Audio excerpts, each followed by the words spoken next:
Agora ela tá entrando. Oi! Olha, eu vim até aqui pertinho da janela para ver se o negócio melhora. Vamos por aqui. Isso, e se você cair, eu te chamo de novo. Isso, mas aí você pode seguir, tá bom? Que o Pode pessoal seguir, tá tá aí. ótimo.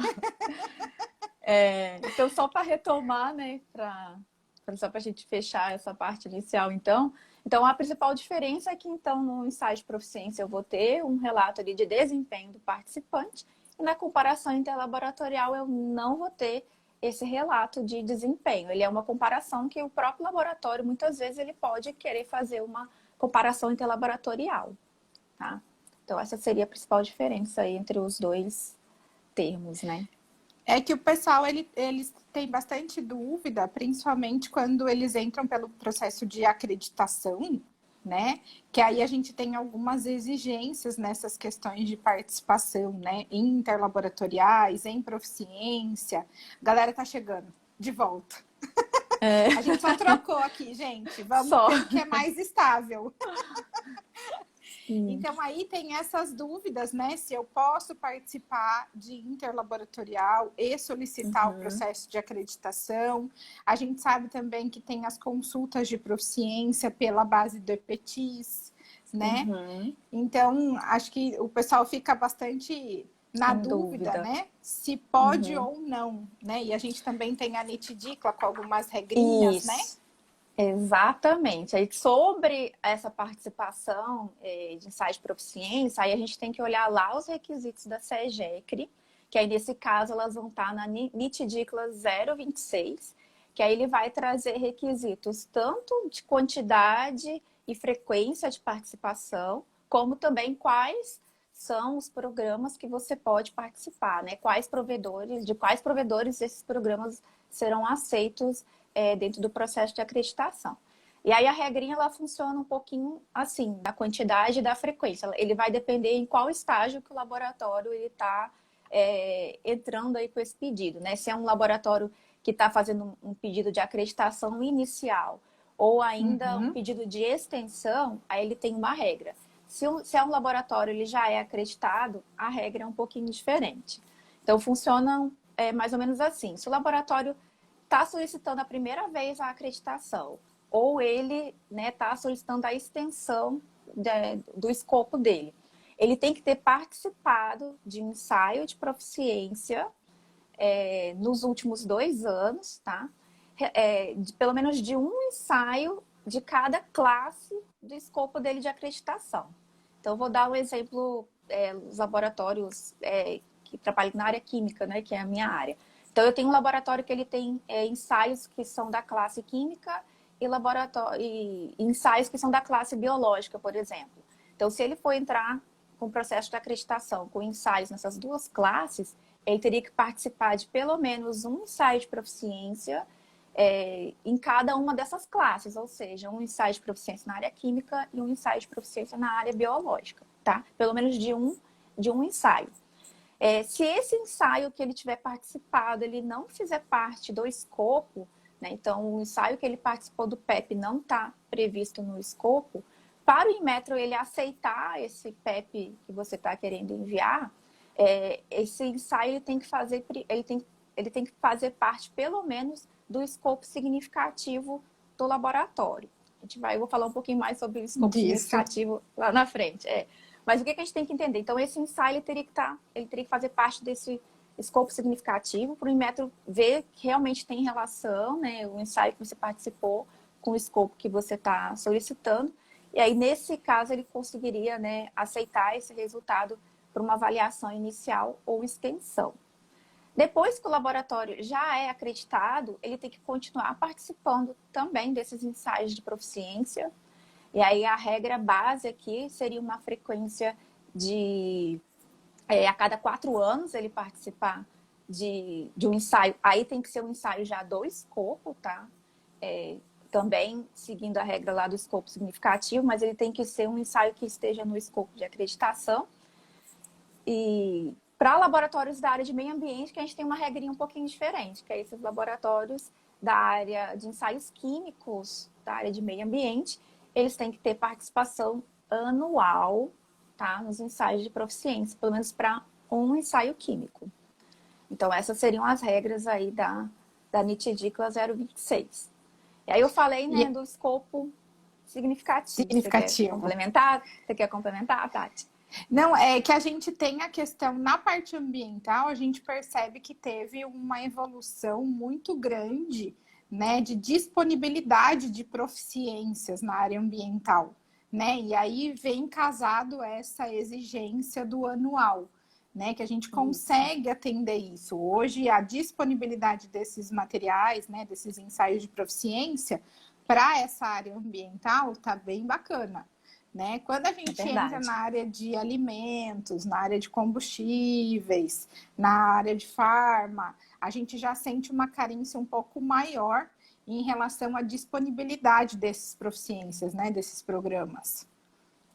Sim, com certeza. Até se a gente pensar em quantidade de laboratórios de ensaio que são acreditados, o ambiental ele tem uma fatia bem grande, né? Alimentos também. Hoje a gente tem alguns provedores que estão ali em processo de acreditação para PEP, né, na área de alimentos, mas ainda, né, hoje disponível facilmente assim não são tantos, né? Então, para a área química, para a área de meio ambiente, isso já é um pouco mais fechado, né? Então não tem muito para onde você correr, você vai ter que participar anualmente aí desses programas. Tá? Tendo disponibilidade, a gente tem essa obrigatoriedade mesmo, né? Isso, exatamente. Sobre o escopo significativo, né? Então, por que foi, né, se usa esse escopo significativo?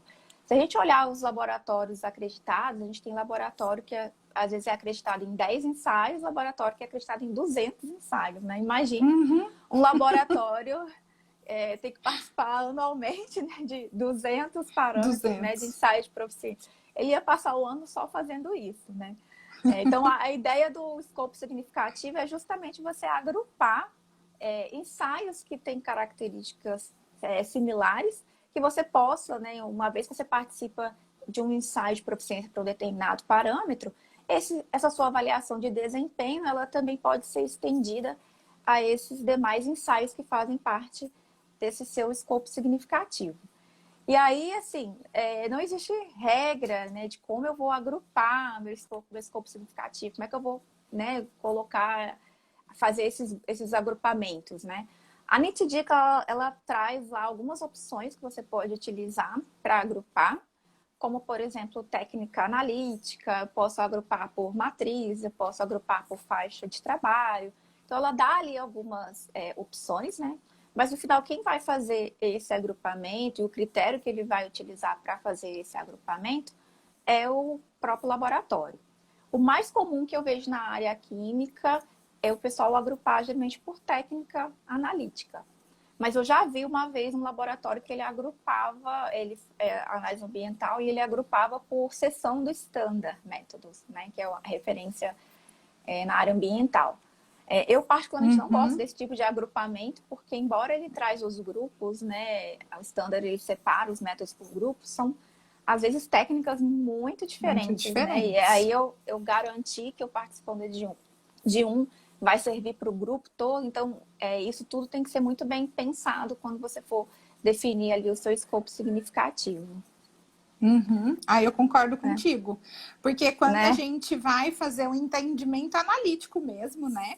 Que a gente tem lá que um ensaio, ele é a determinação de algum composto, né? De algum parâmetro, em alguma matriz por alguma técnica. Então, a gente tem ali 3 elementos que compõem o ensaio, que vão fazer essa representatividade da forma mais fiel possível, né? Falando em termos de garantia analítica, qualidade analítica. Sim. Então, a gente fazer esses agrupamentos é o mais interessante, né? Com certeza. Então, a gente tem que ser muito criterioso nesse momento aí de fazer esses agrupamentos, né? O que você quer enxergar ali de termo de desempenho que possa ser estendido aos demais ensaios, né, daquele grupo. Então, é uma coisa aí que o pessoal tem que pensar bem.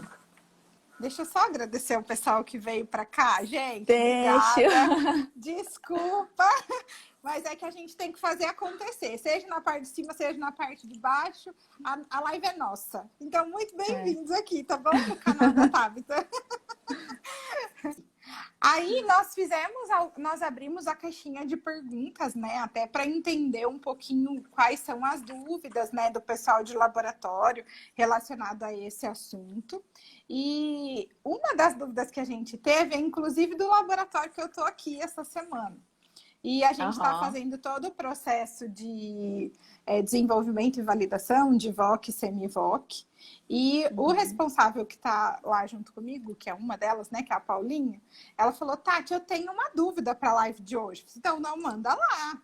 Aí ela falou assim, mas deixa eu já adiantar, eu vou escrever. Mas eu fico na dúvida porque tem parâmetros que é muito instável, igual o cloro. E eles tiveram uma experiência de participar de um ensaio de proficiência, que depois eu descobri junto com ela que era um interlaboratorial, né? E eles tiveram muito problemas com essa rodada para o cloro, né? Aí eu falei assim, então manda lá que a gente vai conversar sobre isso. Isso. Porque a gente tem um impasse muito grande aí, né? Com relação a esse parâmetro, até pelo tempo, a validade do ensaio, né?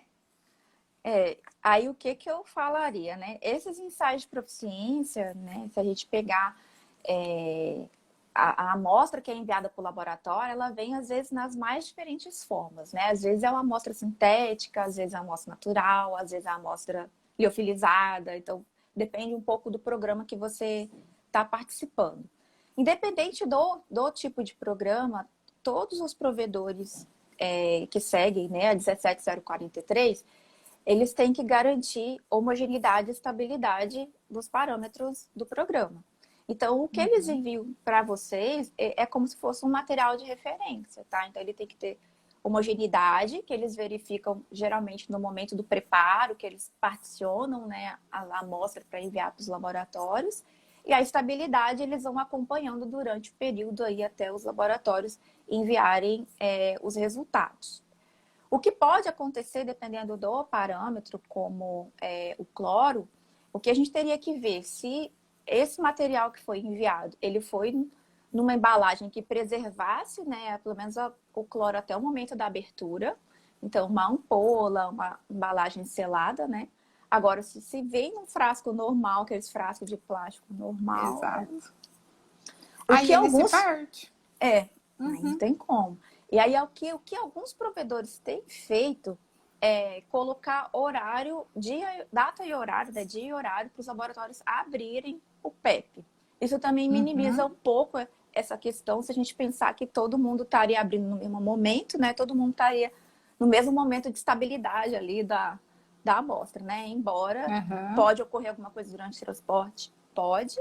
E se o provedor ele não tem prévia experiência com o material que ele enviou, se o material resiste, né? Porque quando a gente fala em material de referência, a gente faz estudos de curta duração, que é onde a gente simula condições de transporte, né? E longa duração.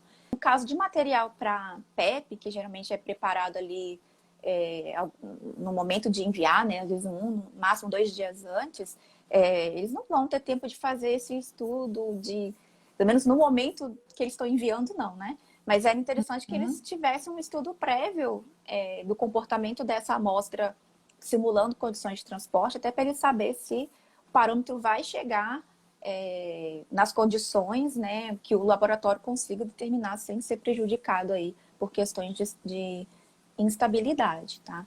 Então, eu diria que cloro, né, o ideal, você conseguisse participar num programa que fosse em campo, né, que você pudesse medir ali em campo. Não consigo. Ver como que é o envio desse padrão de cloro, tá? Antes. Saber que tipo de embalagem, para você saber que se vai valer a pena você participar ou não. E aí, porque senão você pode dar um tiro no pé, né? Pode. Porque depois, para justificar, né, um resultado que ficou questionável, insatisfatório, é bem delicado. É bem delicado. E aí também uma coisa que o laboratório ele tem que prestar atenção quando ele vai selecionar esse tipo de programa, ainda com relação à amostra, se a amostra está, por exemplo, o mais próximo possível de uma amostra real do que você recebe. Então, por exemplo, na área de microbiologia é muito comum, às vezes, participar de programas que a amostra vem liofilizada, e aí o laboratório tem uma série de dificuldades de preparo daquele liofilizado, porque não é rotina dele fazer aquele liofilizado, né? Ele pega a amostra, Exato. faz a filtração, faz o teste lá que ele tem que fazer, e às vezes ele se enrola geralmente nesse preparo aí tem um resultado que não é proficiente, aí ele tem um problema, porque agora ele tem que resolver porque o resultado dele não deu proficiente. Aí às vezes foi o preparo da amostra, e não tem nada a ver com o método dele ali que ele faz na rotina. Então, a gente buscar também informações prévias sobre esse programa, pensando que o que eu vou receber, ele teria que estar o mais próximo possível do que eu trabalho mesmo. Tá? A Ju concordou. A Ju é da área de microbiologia. Acho que ela já passou por isso lá. Eu já tive problemas também com isso. E eu acho que vale até a pena a gente ressaltar aqui todo esse planejamento, né, dos programas que serão participados, né, que você vai participar. Que eu já evidenciei algumas vezes, algumas participações que o LQ estava fora, né, então a faixa de trabalho não era igual, né? O tipo de amostra, como você comentou, não era o mesmo. A gente tenta alguma coisa o mais próximo possível para garantir que o nosso método vai funcionar, né? Porque a gente não pode perder o objetivo do proficiência, né? Que é a gente avaliar toda essa garantia da validade naquele método que você analisa as suas amostras rotineiramente e emite um relatório de ensaio com base nesse método. Então, a gente vai estar reproduzindo isso, mas com uma amostra desconhecida, né? E aí, ainda uma coisa sobre a amostra, Tati, que eu até tinha notado que algumas coisas que você acabou falando, a questão do volume de amostra. Tá? Às vezes, o provedor ele fala que vai te enviar 500 ml e você tem que fazer em triplicata, sendo que no seu método você usa 200 ml. Então, você não conseguiria, por exemplo, fazer a triplicata. Então, tá atento a isso também, porque às vezes o que o provedor vai oferecer ali de volume, ele não é aplicável para o método que você está utilizando ali no momento. Então, eu acho que isso também é uma coisa... Eu já peguei laboratório também, mas eu só consegui fazer uma replicata, né? Porque a amostra só dava para uma replicata. Então, é uma coisa também para se atentar antes, né? Porque depois que recebeu... E aí, quando essa pessoa foi reclamar com o provedor ainda falou assim, você tinha que ter me avisado antes que você precisava de mais amostra. Então, às vezes, é uma coisa que pode ser conversada, entendeu? Ele manda 500, mas eu preciso de 1 litro, eu vou conversar com o provedor. Você consegue me enviar 1 litro desse daqui? Se ele conseguir, ok, né? Continua. Se não, cai fora desse programa. E não participa, né? Não participa, se antecipe, né, nos riscos todos que a gente já conversou. Sim. Porque a gente também tem uma coisa que eu presencio também é quando você participa de métodos multi. E aí você recebe uma rodada que é um conjunto de ensaios. E um desses ensaios, por exemplo, não faz parte do seu escopo que atende a 17, né? Mas mesmo assim você fala, não, eu vou participar, vou rodar tudo, né? Aí, quando recebe um resultado insatisfatório, só para puxar, né, que as outras perguntas estão relacionadas a essa parte do que fazer com o resultado insatisfatório, e a gente abre um trabalho não conforme, uma vez que você não foi proficiente naquela metodologia, né, com aquele programa, e aí a justificativa que tem é que aquele método não é compatível com o seu. E aí você fala, poxa, se não é compatível com o seu, por que no planejamento ele está lá? Né? Que você ia participar desse método. Porque está lá junto, então aí eu já fiz. Então, mas se a gente teve resultado que ficou insatisfatório, não adianta mais tapar os olhos com a peneira, né? Já vimos o problema, agora a gente vai ter que seguir com a tratativa. É verdade. Então assim, fazer uma boa seleção, né? Tem que fazer uma boa seleção do programa, ela ajuda a evitar muitas dessas coisas aí, problemas que você não deveria ter tido, né? Você criou para você mesmo. Você criou. Como a gente escuta aqui que a mãe do Fábio, né, fala pra gente, olha, vocês são daquele time de que não tem problema, quer ter, sabe? Então, quando você não faz um planejamento adequado, você está caçando um problema para resolver. É verdade. E aí, a gente tem aqui, deixa eu vir aqui perto do computador antes de...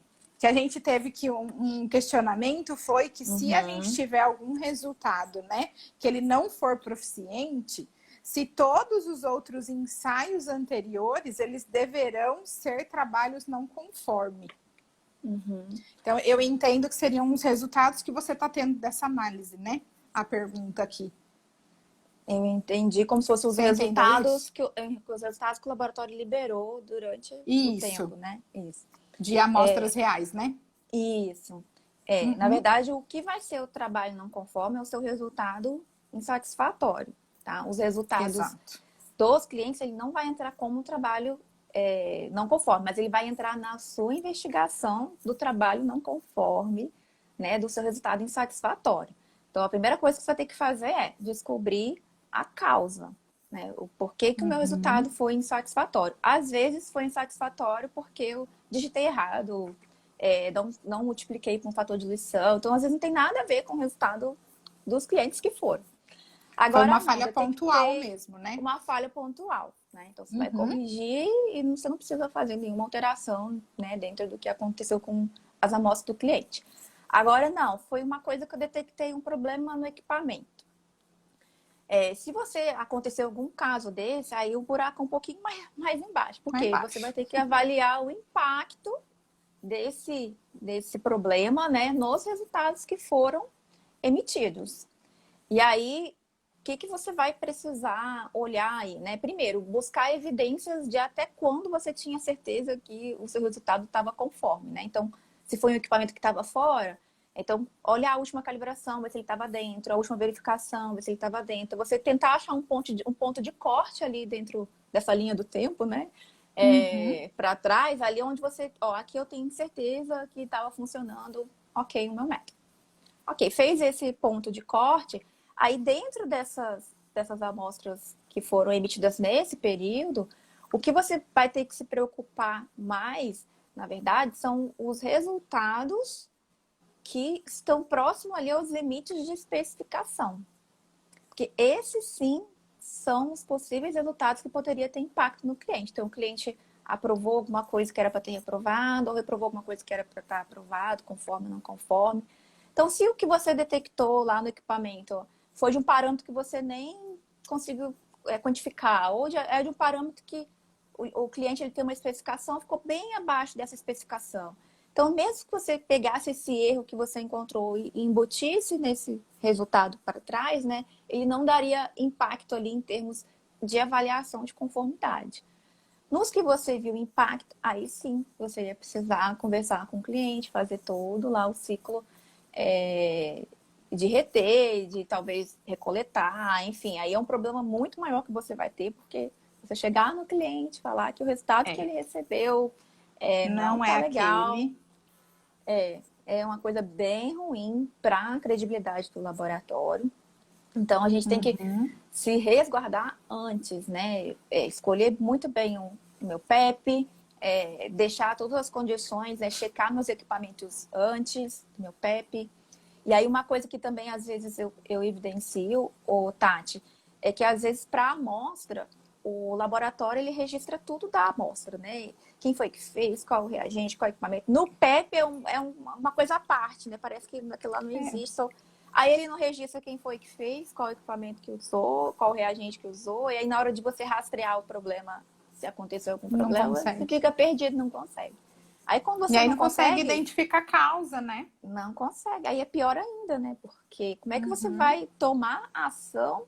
Porque cada vez que você tem um resultado insatisfatório, você vai tomar uma ação e você vai ter que verificar se essa ação que você tomou, ela foi eficaz.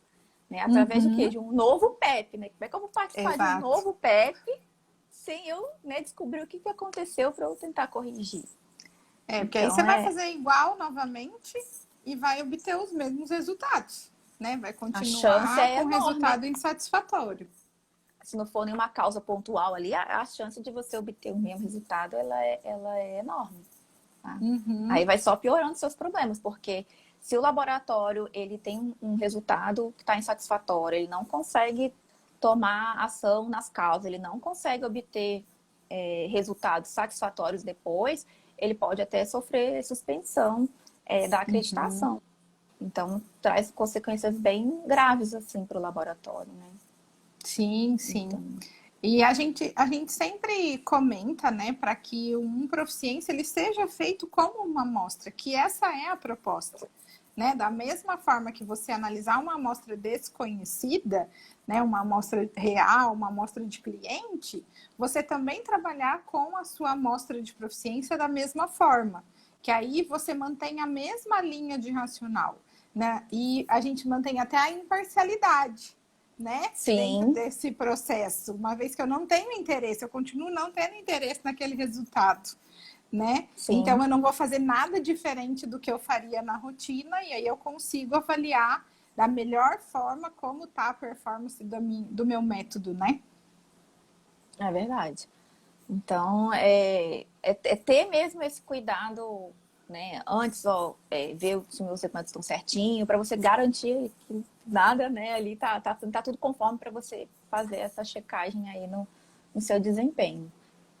Não, legal. Certo. Deixa eu ver, que a Tinha gente outra tinha um pergunta? outro aqui, né?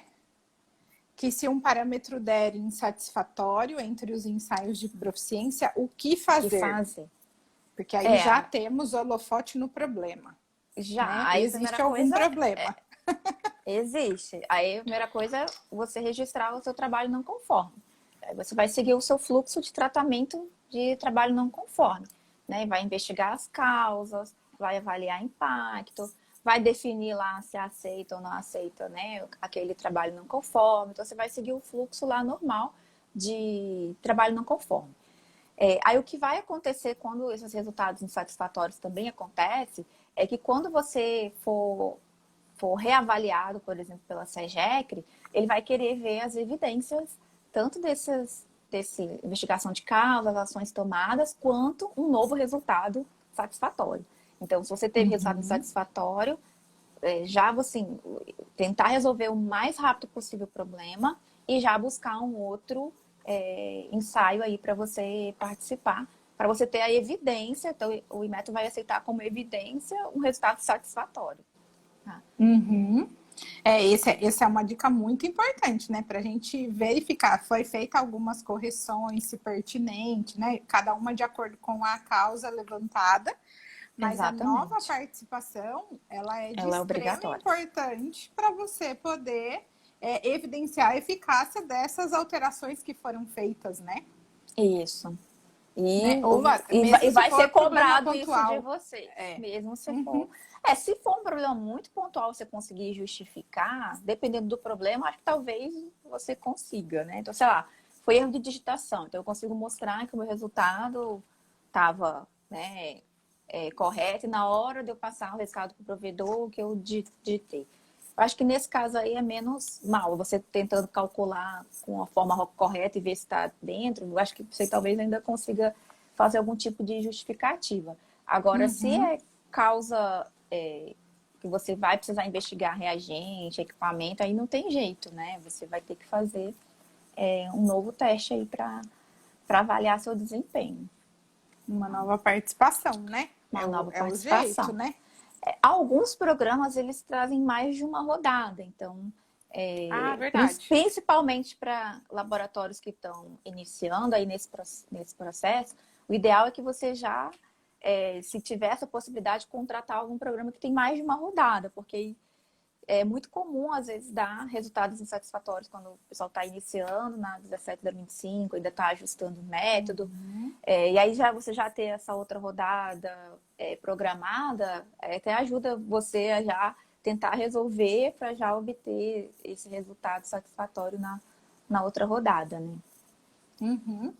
E uma outra coisa que eu queria até bater um papo aqui com você, ver se você passa por isso também, que a gente, nos processos, principalmente de auditorias internas, né, que a gente vai coletar as evidências de participação, de desempenho, E aí a gente, muitas vezes, né, eu recebo aquela pilha de relatórios. Olha, a participação é essa daqui. Desses ensaios ou do último ano, né? Depende como é que a gente está fazendo ali a coleta de evidência. E eu acho muito engraçado, e eu não sei, assim, queria ver a sua visão também, que eu sempre sugiro para eles, vocês já pensaram em compilar isso tudo junto? Né? No sentido de que a maioria, não todos, é claro, mas a maioria dos ensaios de proficiência, até mesmo dos interlaboratoriais, a avaliação é pelo Z-score no final. Uhum. Então, ele é o mesmo racional de uma carta de controle, né? Se a gente for pensar. E por que não a gente fazer o acompanhamento ali, né? De uma forma visual de como é que está o seu desempenho ao longo de todas as participações, ao invés da gente... Claro que a gente tem que fazer toda a avaliação crítica, né? Análise crítica de cada uma das rodadas, mas a gente pode construir, né, esse monitoramento ao longo do tempo.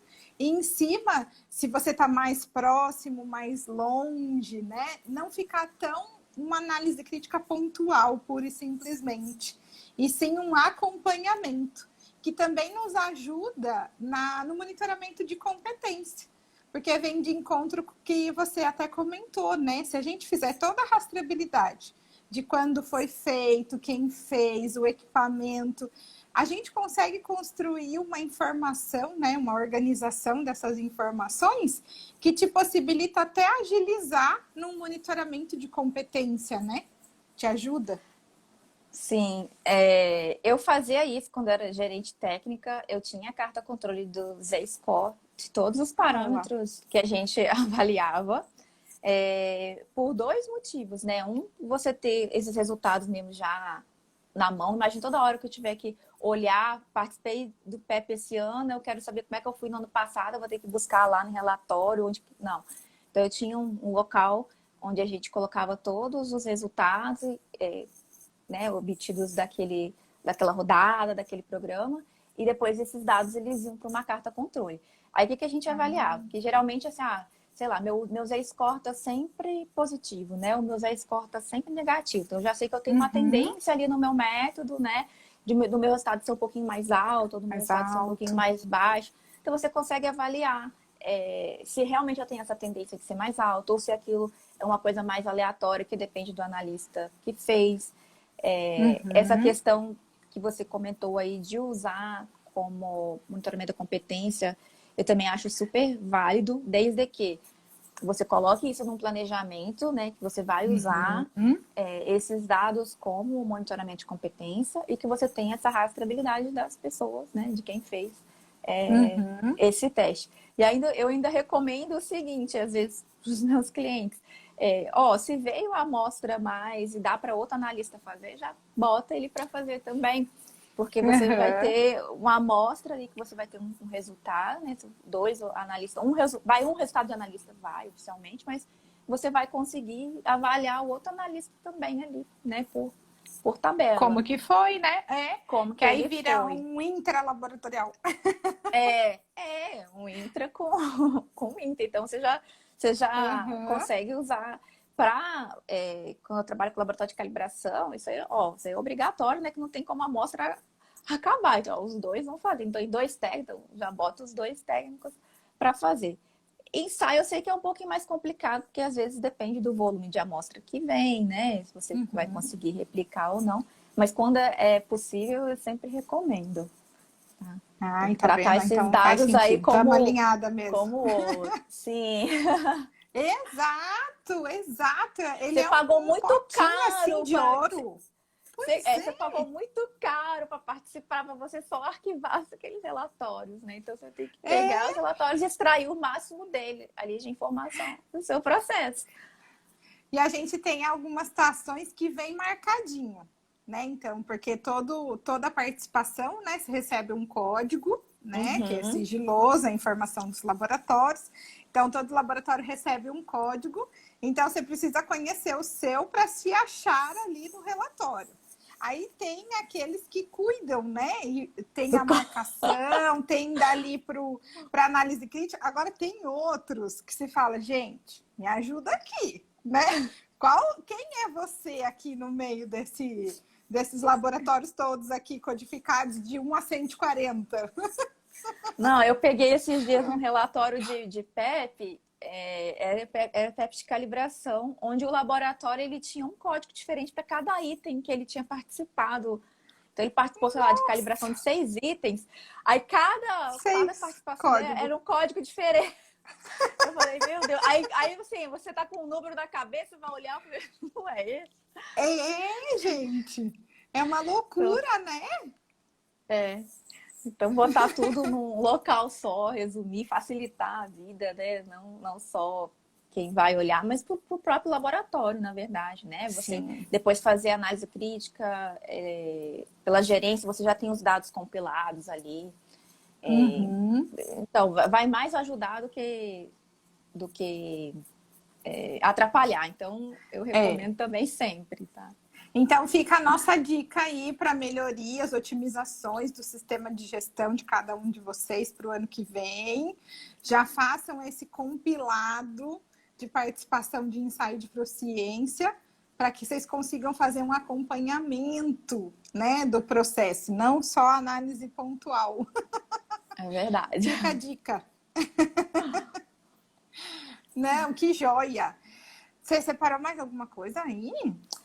Hoje o pessoal está mais quietinho aqui, deixa eu ver. Vocês têm alguma dúvida? Os meus queridos. Oi, para quem foi chegando. Olha, chegou muita gente aqui. Eu separei só aqui a questão de alguns programas, principalmente na área ambiental, que o pessoal tem participado bastante, porque tem alguns programas que você... numa mesma amostra você faz diversos parâmetros, né? E tem alguns programas, aqui no Brasil eu ainda não vi, mas o pessoal compra, né, de fora, em que você consegue comprar os parâmetros isolados, né? Então, eu vou lá, quero participar de um PEP só de, sei lá, de fósforo. Então, ele vai lá, pega só de fósforo. E aí, eu, Tabita, prefiro particularmente esses programas onde você já participa com um monte de gente junto naquele mesmo período e amostras que tenham mais de um parâmetro que você consegue, às vezes, trabalhar correlações. Às vezes até te ajuda um resultado que você ficou insatisfatório, às vezes aquele parâmetro ele correlaciona com o outro e você consegue, às vezes, chegar a alguma conclusão do que pode estar acontecendo ali no seu método. E fora que, eu não sei se você já pegou, Tati, esses relatórios de PEP desses parâmetros isolados. Eles são eu acho super confusos de você avaliar.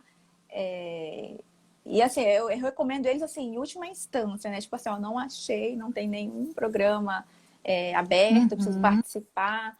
Porque se você pensar também, economicamente é mais vantajoso, você vai pagar em cerca de 600, 700 reais em cada parâmetro.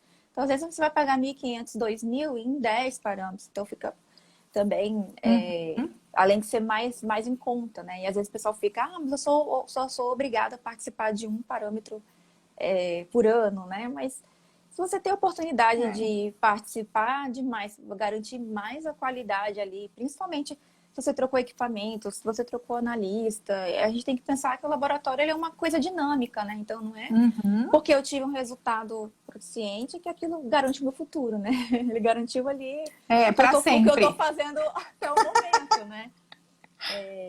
Então a gente ter esse olhar também, né? De que aquilo ali não é eterno, né? Muita coisa pode acontecer aí nesse meio período e você ter que verificar. Tati, nós temos 4 minutos aqui pelo Não, eu concordo contigo, viu? Tá acabando, né? Não, eu concordo contigo. Eu acho que se a gente tem possibilidade de fazer essa inter-relação, né, de parâmetros, é muito, muito mais bacana. E nas emergências a gente corre para aqueles individuais para não ficar descoberto, né? Sim, assim, se fosse assim, para escolher, eu preferia esse ou usar o outro como uma segunda opção, né? Não sempre a primeira, né? Não, eu concordo contigo. Acho que é isso então, né? vamos se despedir. Já que ninguém tem perguntas. Deixa eu ver.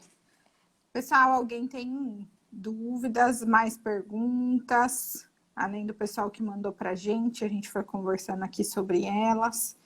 Fica à vontade para mandar aqui, que a gente tem mais uns minutinhos.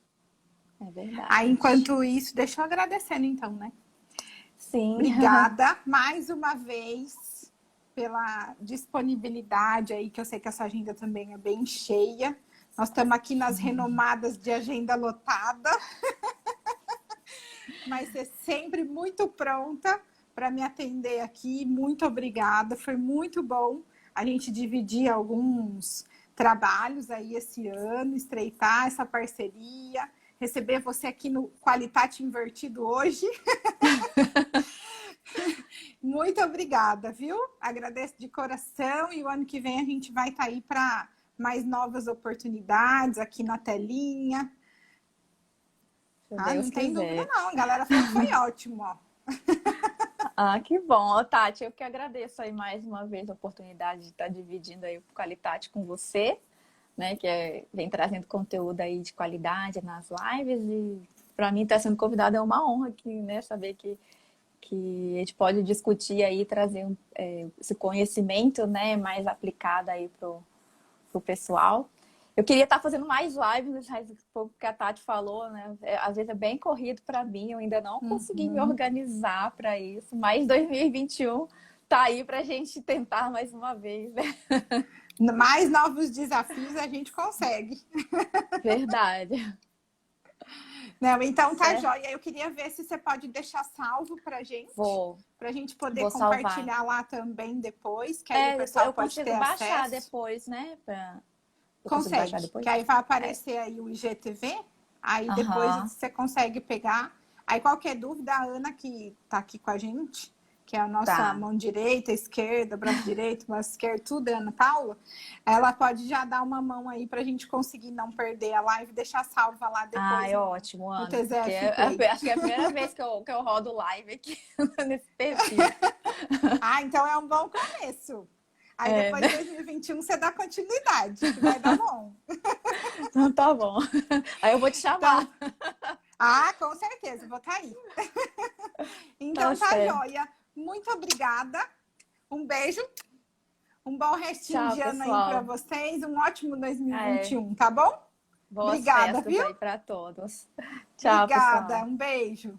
Tchau. Beijo.